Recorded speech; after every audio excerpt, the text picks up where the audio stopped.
Happy Red Friday, Chiefs Kingdom. The draft is less than a week away, and who are the Chiefs targeting earlier or later in the first round? And should they go well in and target a trade?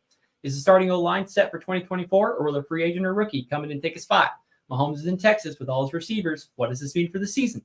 J.K. Dobbins signs to the LA Chargers. Who can the Chiefs bring in to back up Pacheco? All that and more on Gridiron Gambit. Welcome, Chiefs Kingdom. Thanks for tuning in to this Red Kingdom Media production, bringing you raw, authentic Chiefs coverage. Make sure to like and subscribe to stay up to date on your team. Now sit back and enjoy the show.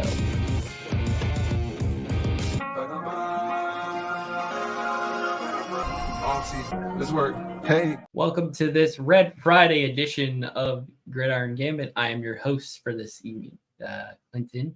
And joined as always is Dale and Lonnie. How are you guys doing today? I'm good. I'm feeling good. Yeah, I'm joined as well, man. It's a beautiful Friday. Can't wait to get into these topics.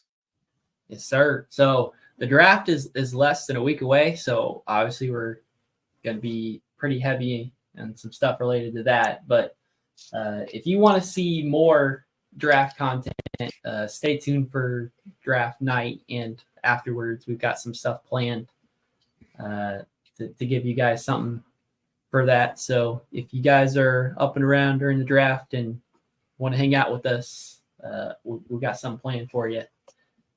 Should be a lot of fun. But let's get on to the topics at hand for today. Is the starting O-line officially set? So with Donovan Smith still being a free agent, it seems like barring the draft, the starting O-line is Wanya Morris, Joe Thuney, Creed Humphrey, Trey Smith, and Juwan Taylor. With those five in those starting spots. So let's start with you, Dale. Would you be satisfied with that group for the upcoming season? I would definitely be satisfied with that group. I mean, it really has everyone that was on there from last season, especially the starting four with Creed, Smith, and Taylor, and then also Thuney as well too. But with Wanya Morris, I do believe we saw upside during that time that he actually was playing, and with his growth, I can see him actually flourishing in that position. He went up against some juggernauts at pass rushing position on his side of the ball, and he was able to handle his own. At times, of course, we saw him get beat by those veteran guys, those guys who are all pros and pro bowlers. But at the same time, he was able to handle his own, being given the opportunity, having to be thrown in that situation with Donovan Smith actually dealing with that injury. So what Wanya Morris brings to the table, I would definitely be satisfied with that. I do understand they might want to bring in someone in the draft just to see if they can compete for that spot. We don't know how that will actually go. But at the same time, in our position, we would have to move up. And we have all the scenarios that's out there in the world. We'll be talking about one later on today as well, too. But honestly, it would just take a lot for them to actually go up for a guy who will actually be able to come in and start right now. So in my opinion, you might as well go with these guys. Just know going into the OTAs, going into the mini camp, all that stuff, he will be out there as a starting left tackle. And we have seen the hype from the social media pages as well too, with them talking about that playoff run and being a part of the team last part of the season. So I do feel like he can come in and be, a feasible option.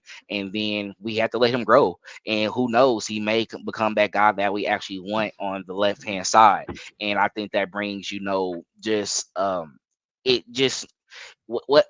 brings consistency to that position. Pat, he'll actually know somebody who will be there. He's young. He can come up with him as well too.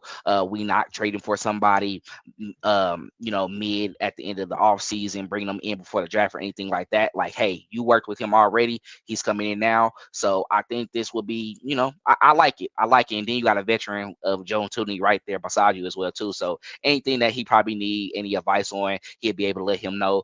Thuney played well at the position when Orlando Brown was out in that Cincinnati game a couple years ago. So I feel like he'll be able to give him, something to work off of and keep on helping him grow in that position.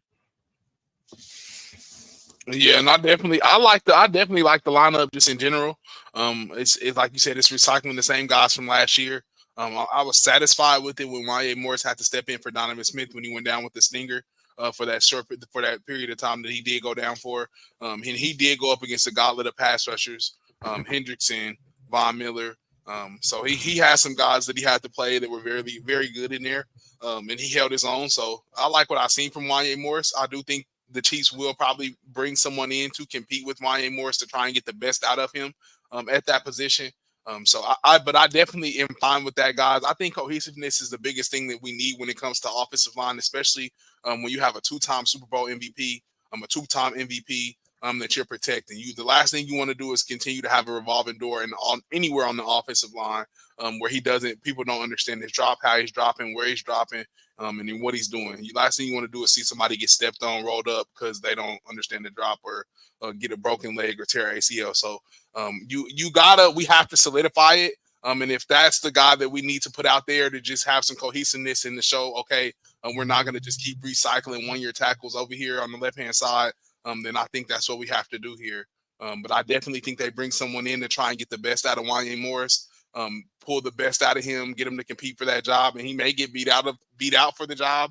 But I think it's definitely his job to lose going into this training camp, into the start of the season.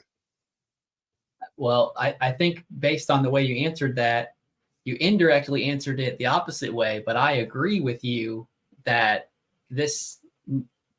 the weak link is obviously Wanya Morris because of the inexperience and the fact that Donovan Smith started the entirety of the 2023 season. And when he was healthy enough to return to the starting lineup, he did. So technically, I have to be the pessimistic one and tell the truth and say I'm not totally satisfied with that group as a whole, because you need more experienced or someone who has a higher pedigree coming out of the draft who you believe could be a true plug-and-play starter. I think Donovan Smith is definitely still in play. For those who don't remember, Donovan Smith came in to the Chiefs after the 2023 season when they had drafted Wanya Morris and still made the decision to bring in Donovan Smith and make him the starter. So I think that's still a high possibility. I'm kind of a sucker for Mekhi Becton. I'm really interested to see how that would look, especially under Andy Reid and Andy Heck. I don't think he got the best of situations with the Jets. So giving him a fresh start, and he is massive of a man. So if you like an Orlando Brown type of tackle who is just a complete mauler, but in the inverse side, Becton is a really good pass blocker. So that fits with what the Chiefs really need to do. And we can talk about Wanya Morris, and we have to admit that probably is one of his strong suits is his run blocking, not so much his pass blocking. And in this offense, pass blocking is king. So that is what's most important for Andy Reid and Patrick Mahomes because, well, we throw the ball more. And I would be remiss to not throw out Andre Dillard because that news came out Thursday night, and we found out that the Chiefs were evidently interested in him. So that goes to show that the Chiefs themselves don't feel like they have enough numbers on the O-line to where they can go into the season. So I still want to see a couple more moves. I think it makes the most sense for it to come within the NFL draft. And if there's a player or two that they have more faith in than, say, all the other teams think, then I would see that as a strong possibility. I'm not necessarily saying, the top tackles are likely to end up here, but it would not surprise me if there was a particular tackle that Veach and Andy Reid like and could see as a potential starter. And honestly, I think if you were truly going into the season with Wanya Morris and Juwan Taylor as your tackles, I'm under the opinion that you need to swap those guys. You need to put them on the other sides, because the right tackle, it might not have the same celebration that a left tackle does nowadays. And, in certain divisions, they always have 2 pass rushers, so you need good tackles on both sides.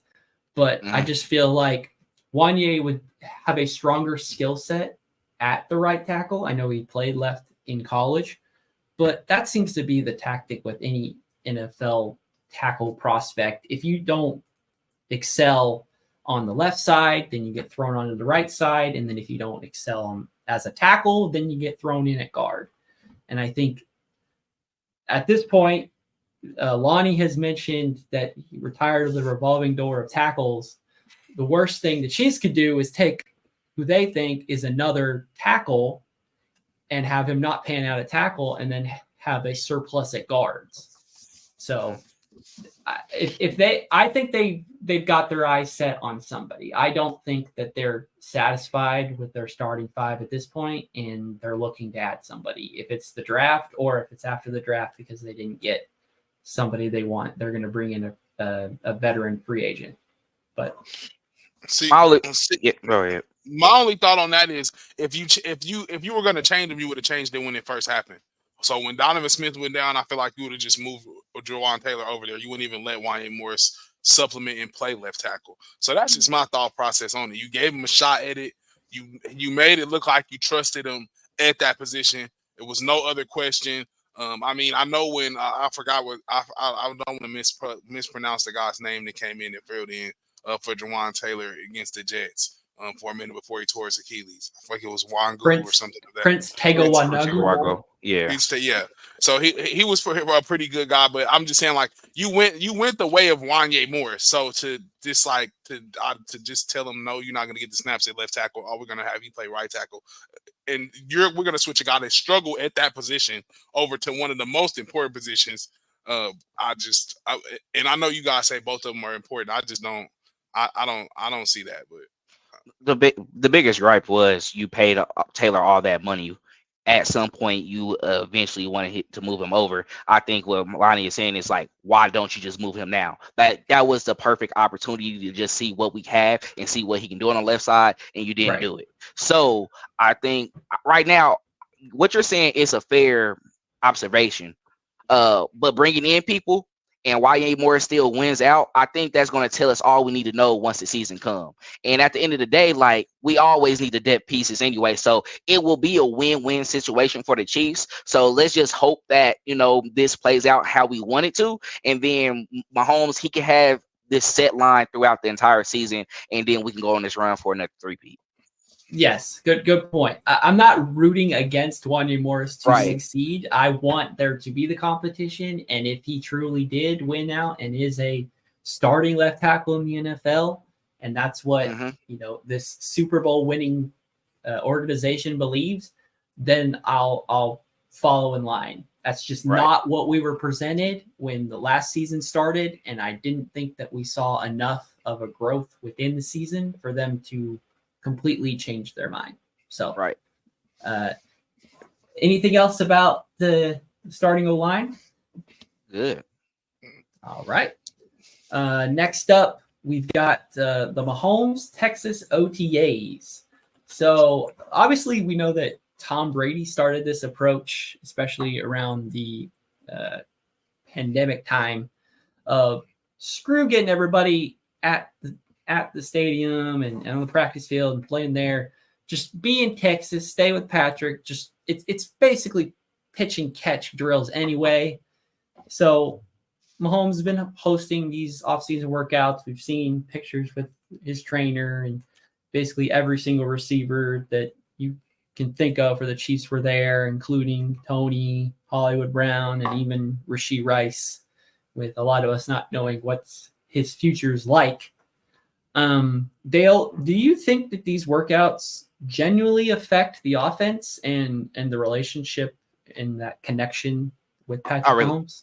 I really do. Like, I feel like if you're not trying to show up to his little workouts in Texas, then you're not committed to the team. I was just listening to something earlier where it was just discussing Kobe when he was out there and he was, hooping at that time, and he was talking about Smush Parker. he was like, Smush Parker came up to him, talked about, the game. She was like, you don't have the accolades to talk to me.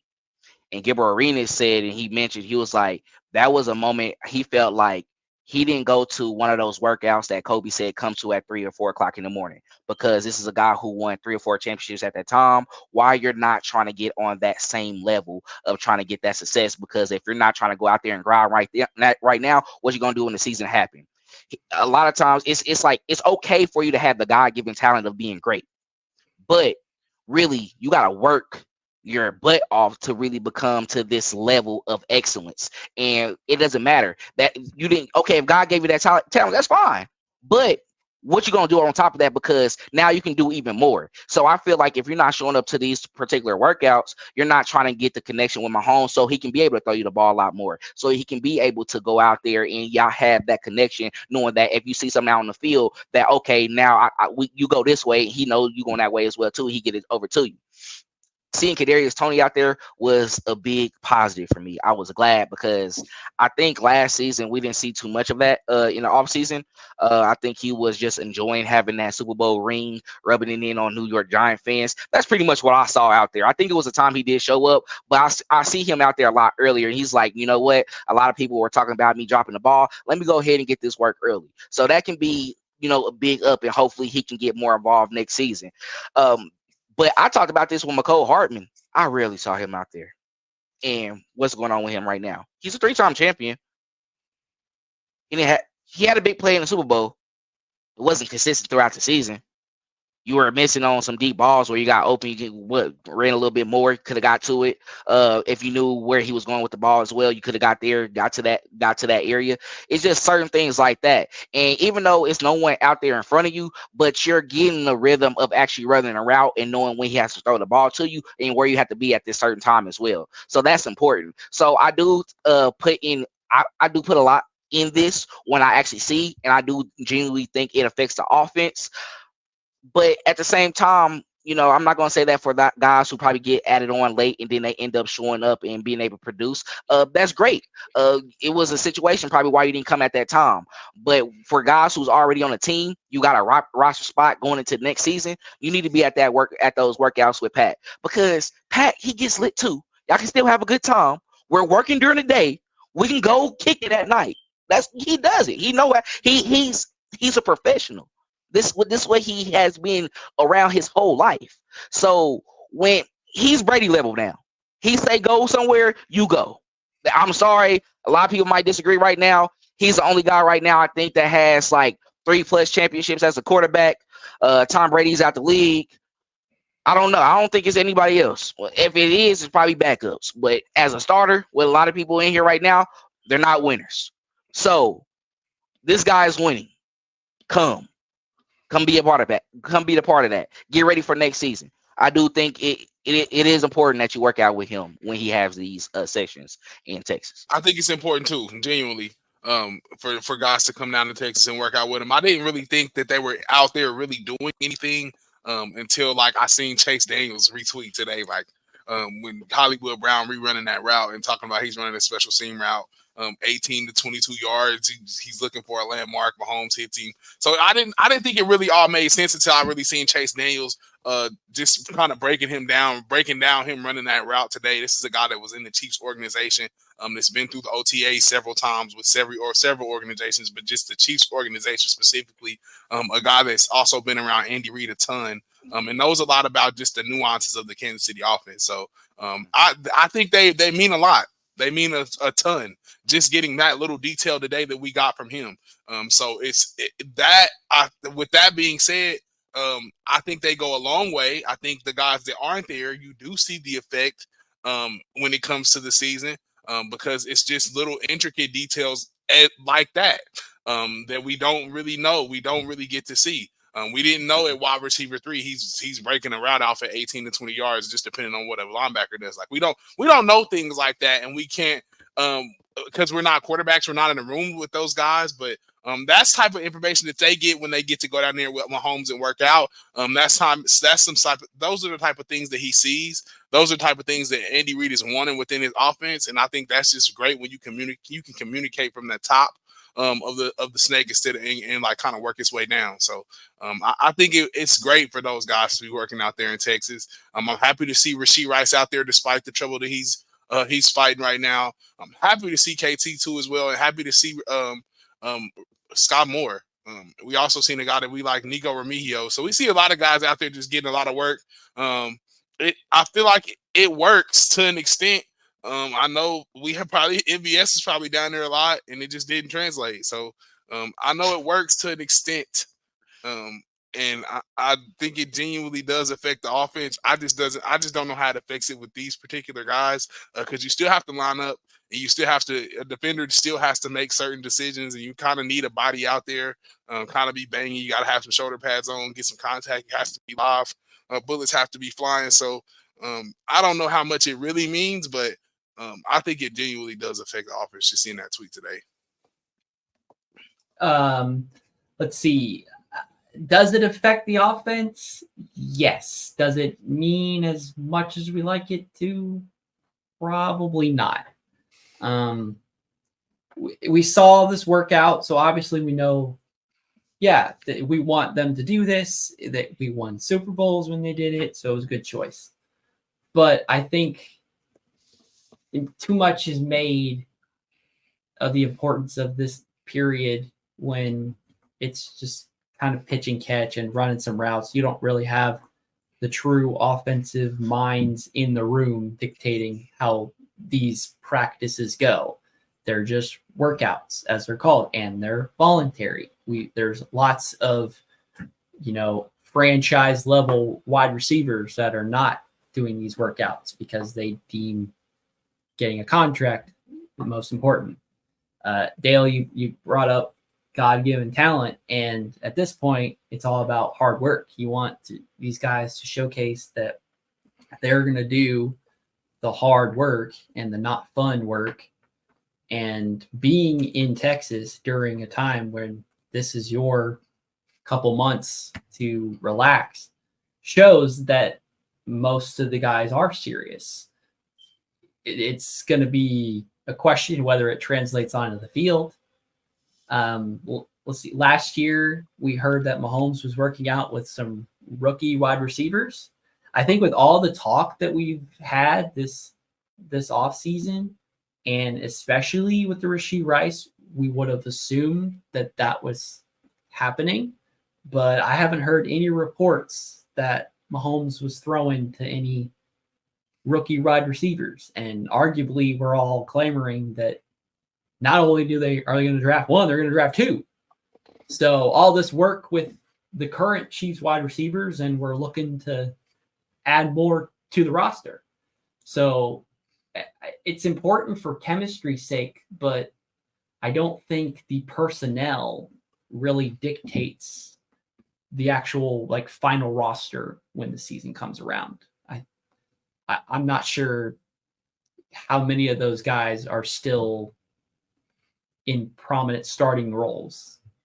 So we'll have to see when the season actually picks up. But I do think that this is probably the method going forward. I think the Chiefs saw Tom Brady do it in Tampa, and then they did it themselves. And Andy Reid has a lot of trust in Patrick Mahomes to let him kind of dictate this, just as much as they had in him last year for him to vouch for Rashee Rice as a top target for the team.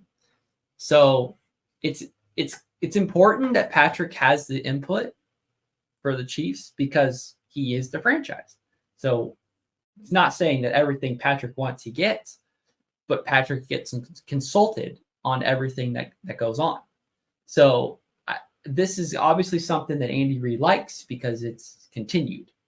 So it will continue after this year. I think this is a new precedent, and the fact that we're not seeing all these other quarterbacks doing these type of things kind of shows that Mahomes is wired a little differently, and we're all thinking Lombardi's in Kansas City, and places are still kind of hoping for playoffs or championship game appearances or something. So it's good to see this sequence and knowing that this is kind of the formula going forward. But I don't want to read too much into it.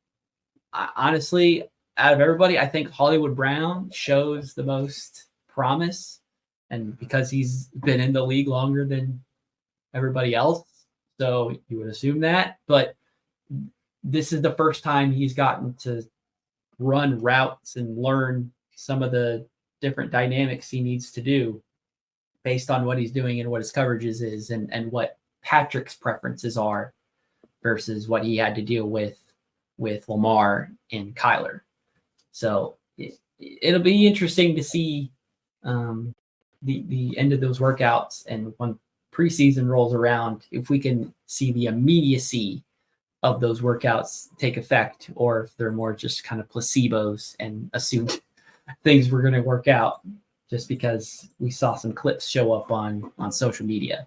So It's true. I understand. My only rebuttal to that is like, I feel you, because I think you genuinely, it's like, it's important, but it's more of like, you don't think it's just that means it's going to translate on the field. I get that part. Only reason why I would say it does affect the offense a lot, because we got to take it back to the day when we were doing route trees from elementary to middle school to high school, right there. Really basic route tree, 1 through 9. When you go to the professional college, that's a whole different field. That's a whole different route tree. Some things are not even the same. So getting going with Mahomes already early, learning that route tree, because our route tree is very much different than other guys that's on other teams, because we talk about this offense that is just built off of Andy Reid mindset, and it's just all we hear about it all the time. So it's like, you might as well go get that work in right now and get ahead of the curve. That way, when you come into training camp, you already, it's flowing, it's going. You're able to get it going already. I think that's the perfect time, because with the voluntary OTAs, they're doing some type of work offensively, right? Especially when a rookie camp comes and stuff like that, and with the tryouts and all that. For the people that been here already, I think that's the perfect time for it's like, go up there with Pat. He knows the playbook. Go ahead, get to work now for the veterans. Go do all that. That way, the coaches, the people that are training and getting them ready and getting them good with technique, y'all come here. Y'all come here with us. Well said, Dale. Right. So I think that's just very important right there, like to put it out there. I think we all made some great points, though. Yeah, the route tree is definitely a good point, because Andy Reid's offense is notorious for having a billion choices based on what the defense presents you.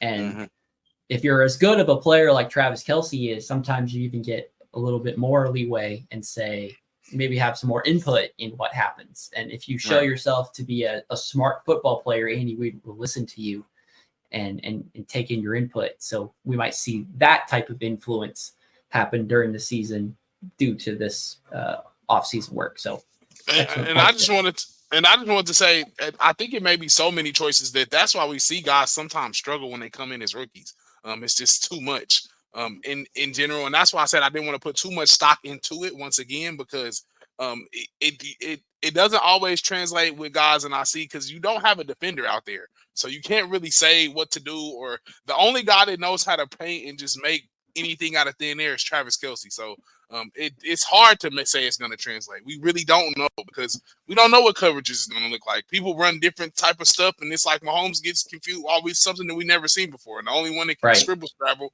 and get it right is Travis Kelce. So I that's why I said I don't read into it too much, but it has to help a little bit somewhere.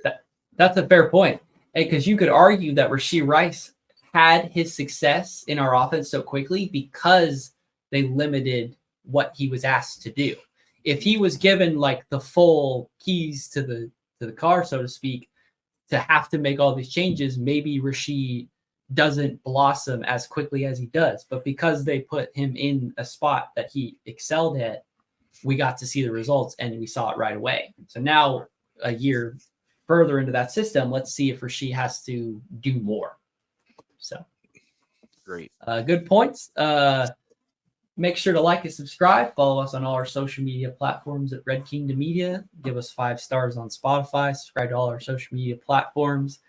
Also, if you're interested, you can sign up for our daily Substack, where we've got our daily updates Monday through Friday. And we put out some blitz briefs whenever we get some breaking Chiefs news. Obviously, we haven't gotten any of that in quite a while. But maybe once the season goes on, we'll have some more noteworthy articles to write about. But with the draft coming up, there should be a little bit more content around that. And we'll be going into the season just like everybody else will. We got signed Dobbins, JK. So he visited a couple weeks ago, but ultimately signs with the AFC West division rivals, Los Angeles Chargers.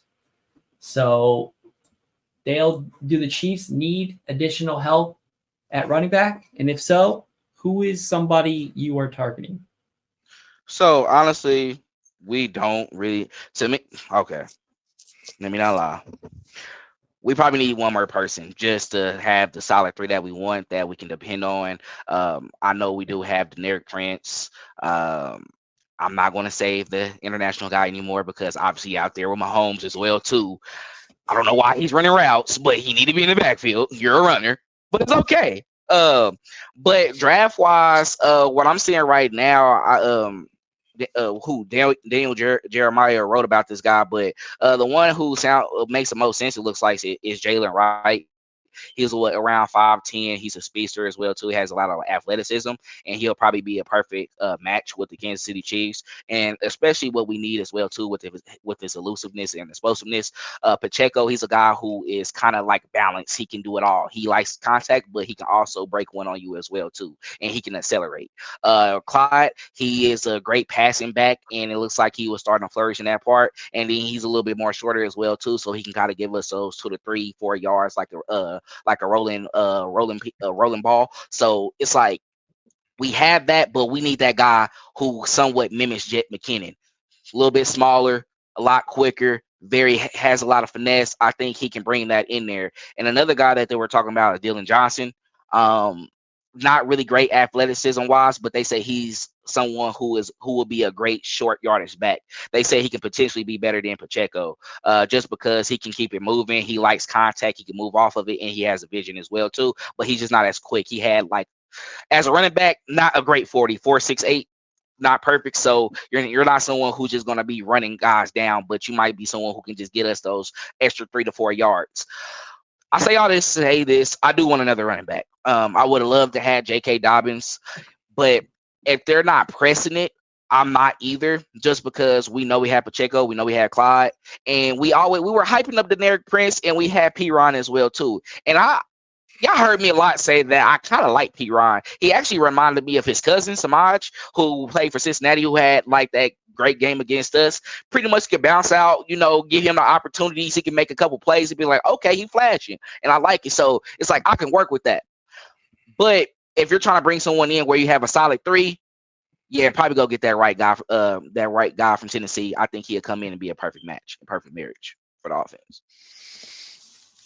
Yeah, if we have to go get a running back, because I like the room as it is right now too, and I think Deneric Prince will be in that room along with Clyde and those other guys. I really don't think the international guy will have too much of a say in that room. I don't know if the Chiefs even carry 4 running backs on. They may. I don't know if they have in the past or previously. But I think that room is just automatically locked with Deneric Prince, barring injury. Clyde and Pacheco just being that they like consistency. But if they gotta get a guy, my guy is gonna and has been since we've been doing this is Bucky Irvin. He's a smaller guy coming out of Oregon, great out of the backfield, catching the ball, really elusive. Showed a lot of flashes of his speed. Being in Oregon. Reminds me a lot of Tyreek Hill. I'm not going to say he is Tyreek Hill. Reminds me a lot just of that build, that stature, the way he was used at the University of Oregon. And another guy that I like is Cody Strader out of Mizzou. He is a guy that has a lot of mouths on him, though. And I know the Chiefs are really, they watch stuff like that coming in. He has a lot of mouths on him, but this is a guy that was just great coming out of Mizzou. Elusive, breaking tackles, getting extra yards, really carried the team on his back for a certain period of time. So him along with Luther Bowden and the Cook, they also play good coming down the stretch there, Mizzou. So I really like Mr. Schrader. I don't know if the Chiefs waste a pick on a running back, but those are the two running backs that I like. All right. I think most of the names that you guys stated in my mind are going day 2, second or third round. And if I'm a member of Chiefs Kingdom and I see the Chiefs choose a running back with their second or third choice in the NFL draft, I'm not happy because we know that there's bigger needs. So with that being said, I do agree with you. I think the Chiefs need at least one more running back to add to the squad. And I think it's got to be very particular about when and who they target. Similar to Isaiah Pacheco, wait till nearly the end of the draft and take a guy that others don't see as valuable or as high on their boards. So for me, a couple of names. If the Chiefs want to go all out and take the best running back, then take Jonathan Brooks. But again, that's the second round talent.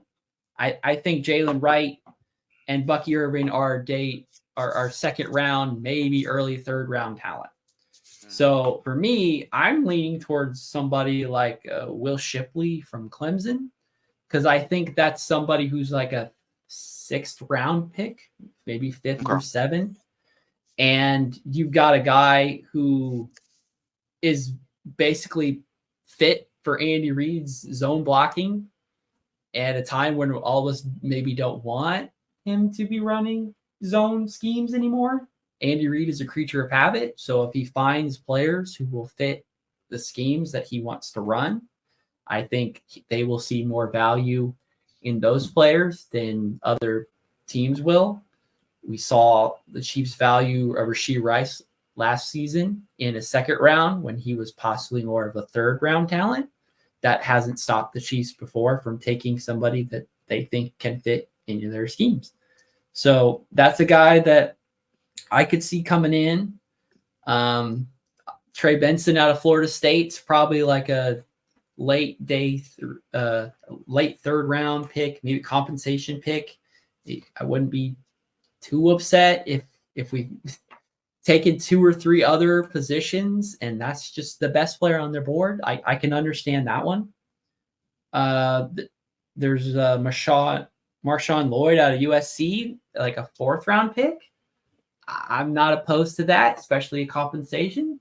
So I think it depends on where the players are taken, just like everything else. If they choose like a tackle in the 7th round, it's not indicating what they think of that player because of the position of need or the like severity of that position in football.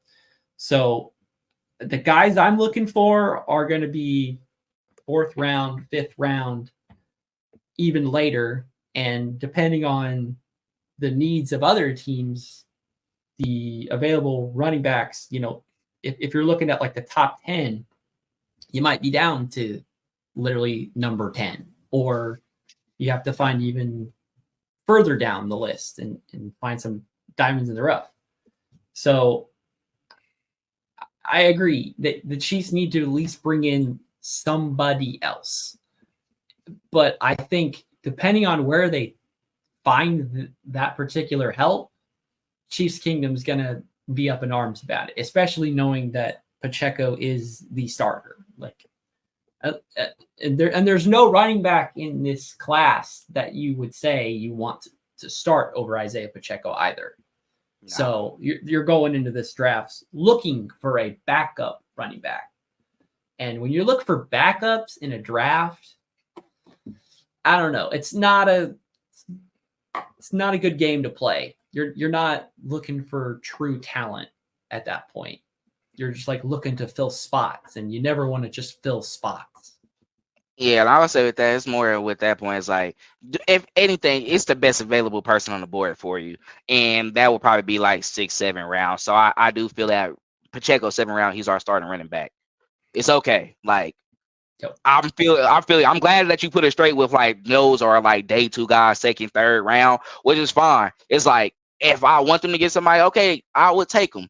But being that as well too, they might be eventual starters. And how we feel about Pacheco and Chiefs Kingdom right now, why even bring that friction, And I feel like him and Clyde has a great relationship, and he took Clyde's spot. So let's not get greedy. We're fine, but we know it's a need somewhat to have that third guy in there as well too. So we might end up signing somebody instead and be like, we'll just go with this. So that's true. We could very well see McKinnon come in after the draft, like he did, like Donovan Smith mentioned earlier. If the Chiefs don't get a player that they're targeting towards the end of the draft and they don't see the talent, then I would not be surprised for at least 1 or 2 more free agents to come in. And of course, we're not going to be excited because all the top names aren't around. Right. But the Chiefs can find value in very strange places. So any other running back talk out of y'all? Nah, just like the position, not much. All right. Last topic is the all-in trade scenario. So we've seen this come around. The Chicago Bears have the 9th overall pick. Obviously, they have the 1st overall pick, but Caleb Williams, you are a Chicago Bear. Congratulations. But the 9th overall pick could be up for sale depending on who's there. So first, I'm just going to state what the trade is, and then we'll say whether or not you're okay with the compensation. And if you are, then who would be the players that you would want to match that compensation?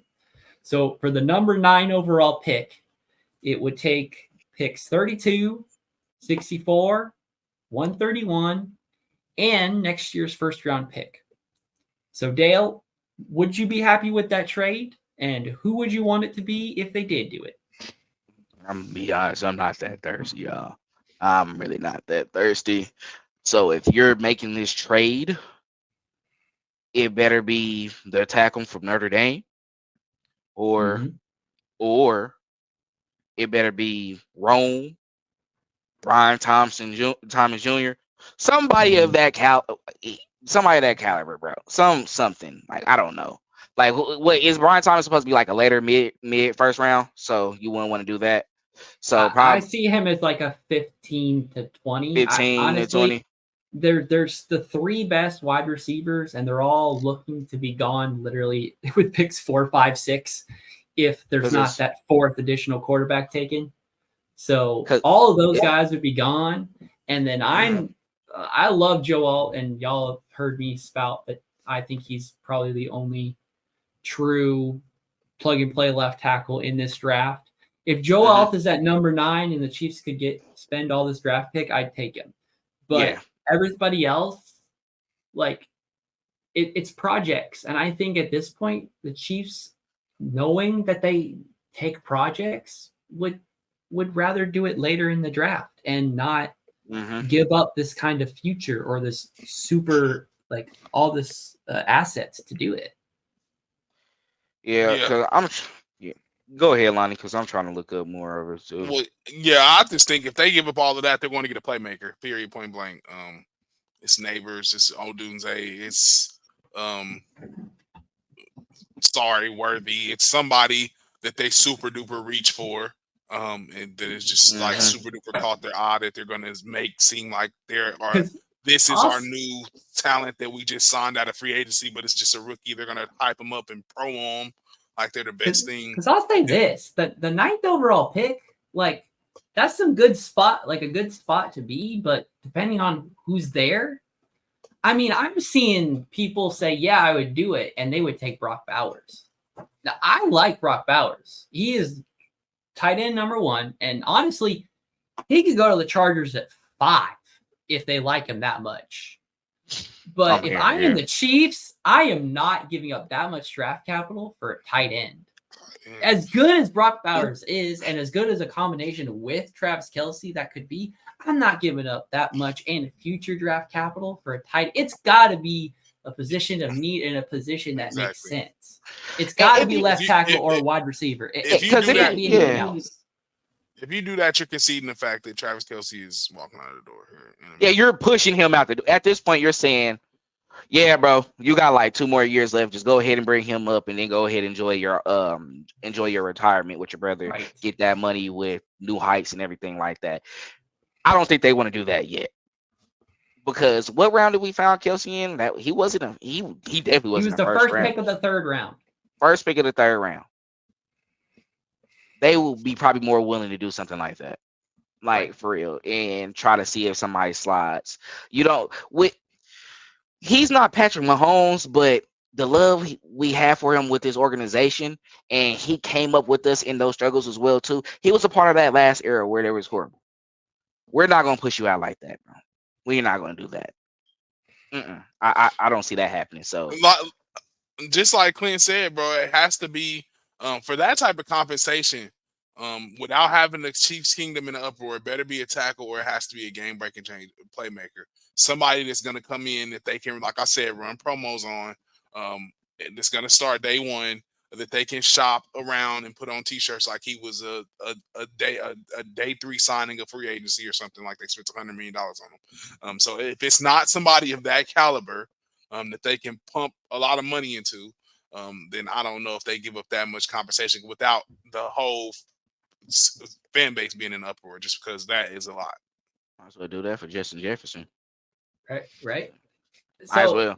Dale, you brought up Brian Thomas Jr. and I like him as a prospect. I think he's said to be very good. So 2 LSU receivers look to be like top 20 picks. So that's but top 10, like that's the reach. That if y'all are gonna make fun of Brett Veach to be Brett Veach, that this would be another time to do it. And I think at this point, Brett Veach is so self-conscious about his draft choices now.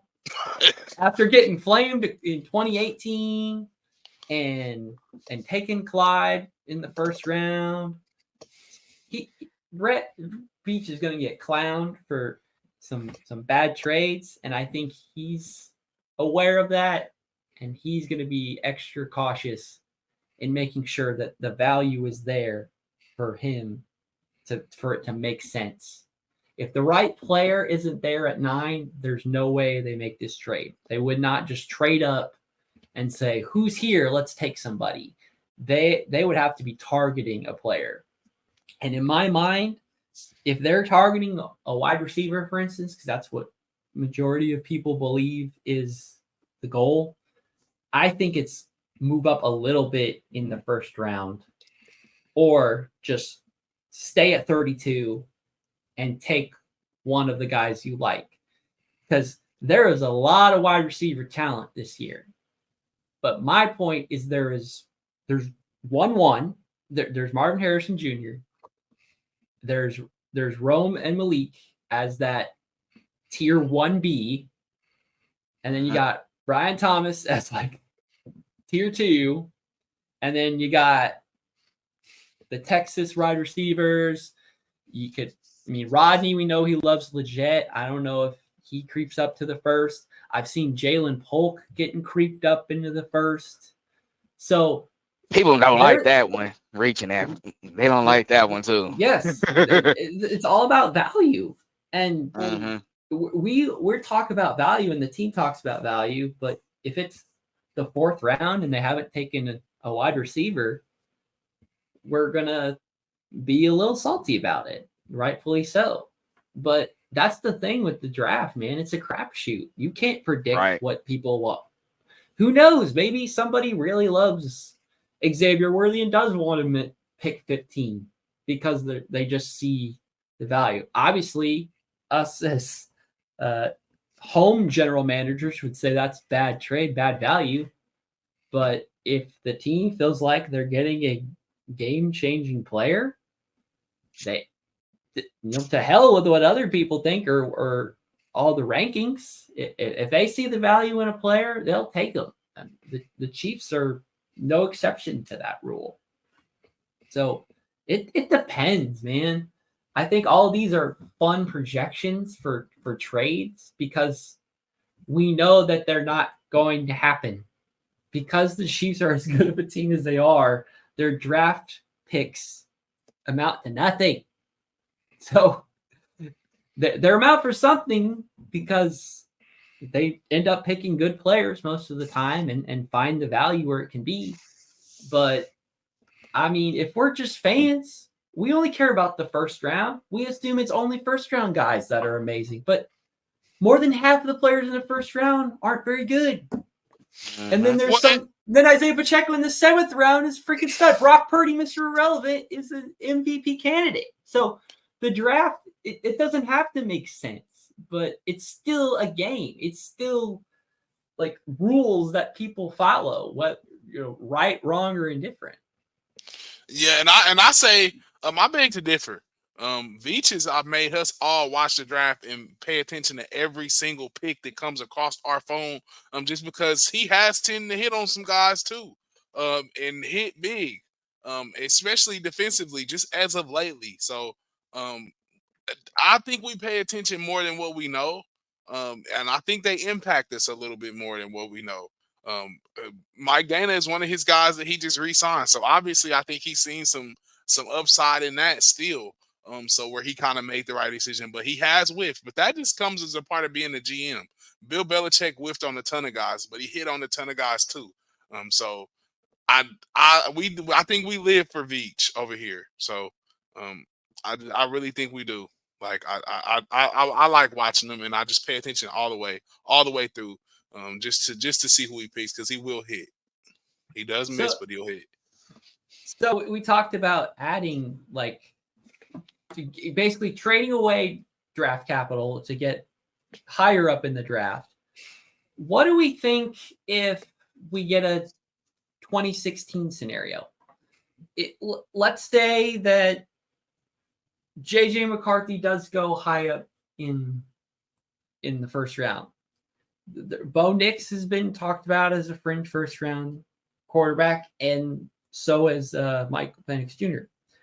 So if a team wants one of those quarterbacks at 32 and there's like 4 to 5 players left on your board that you would take at like 36, pick 36, 37, something like that, I wouldn't be upset by that move, and I could definitely see Brett Veach doing that because Brett Veach is all about value. True. He saw the value in trading up for Trent McDuffie, and we saw that worked out. Buffalo was very upset when that move took place. Yeah. So if the player is coveted enough, the Chiefs will make a move. But we also saw last year that they're also willing to just sit at pick 32 and make a choice as well, whether or not that's a good enough decision. The jury's still out on Felix, and we'll have to see his full NFL career to figure out whether or not that pick is. But we've seen the Chiefs do both. We've seen Brett aggressively trade up, not have the trade, so settle into a pick, or not find value and trade back and try to accumulate. I think at this point, if they could get in the top 10 and take somebody they love at left tackle or somebody at wide receiver, regardless of what we feel about them, I think they would do it because of the value of that position. And they're in a position now trying for their three-peat where maybe they don't care as much about some of the future draft capital. Because it was always argued, Clark doesn't want you to trade the first-round pick. He wants to be able to make that choice and blah, blah, blah.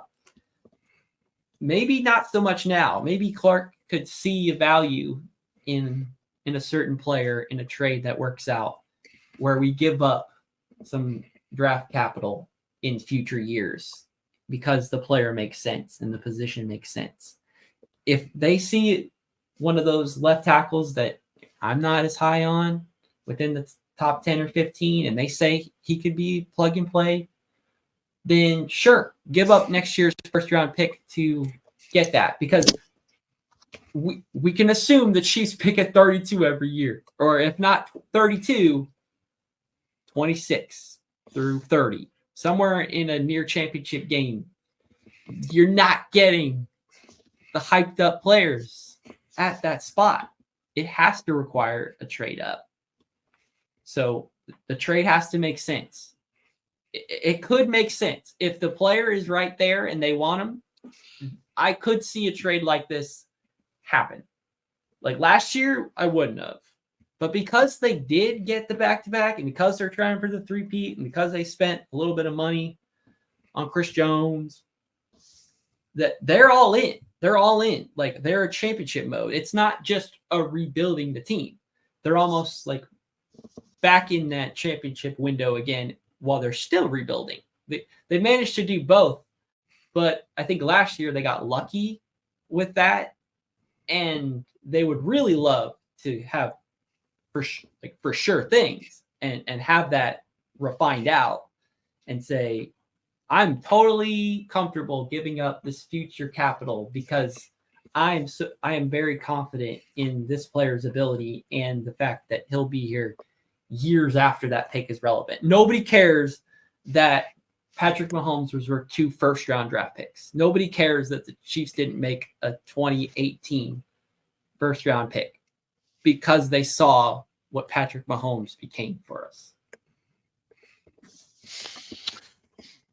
Yeah, the value pick they said for the next year draft was like at pick 24. They pretty much saying that we're going to be a playoff team, so that's why they going based off that, just to put that out there. But going back to what you said, honestly, last year pick, you're right. Only reason why we drafted at 32 last year, I feel just because we were in Kansas City. I do think I think that's a real myth. Like, we're in Kansas City. It's a beautiful night. We saw how it looked on TV. It looked great. We was there as well too. Lonnie, Clint, I'm sure that you popped up at some time as well. So we saw how it was. It was like, we got to end the night off right.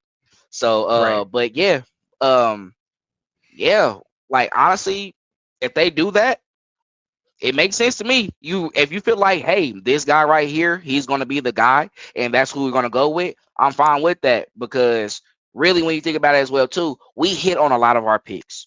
So if we feel comfortable with, like, hey, we want to try to retain a lot of these guys as well too, let's go ahead, mortgage some of the future. That way we don't have to pay that much within the draft picks that we get last year. And then at that, we have great scouts as well too, who does great at finding unrestricted draft picks as well too. So hey, at the end of the day, I'm fine with it. I'm sure that they will make the best deal and have the best deal that they can on the table. But let's be honest, they're probably not going to number 9. We might as well just think about like 20 late teens, if anything, if that's happening. Reach love his draft picks. We know that he love it.